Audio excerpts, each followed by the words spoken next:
Hey everyone, welcome back to the channel.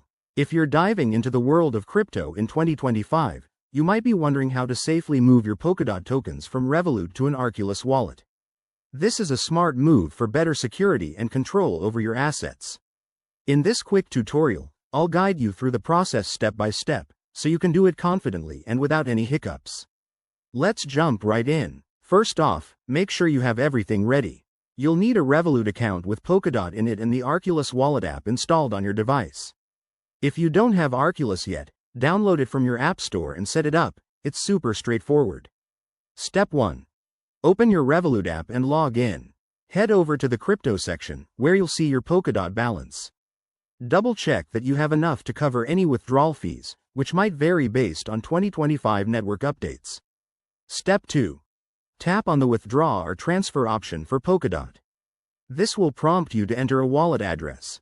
Now, switch to your Arculus app. Step 3. In the Arculus wallet, navigate to your Polkadot wallet address. Copy it carefully. Always verify it to avoid any costly mistakes, as crypto addresses are case sensitive. Step 4. Back in Revolut, paste the Arculus wallet address into the recipient field. Enter the amount you want to withdraw. Review the details like fees and estimated arrival time, and then hit confirm. You'll likely need to approve this with your Revolut security PIN or biometrics. Step 5. Once confirmed, sit tight. The transaction should process quickly, but in 2025, it might take a few minutes to an hour depending on blockchain congestion. Keep an eye on your transaction status in both apps. Finally, once it's done, open your Arculus wallet to confirm your Polkadot has arrived. Congrats! You've successfully withdrawn your tokens. Remember, always prioritize security by using two-factor authentication and keeping your apps updated.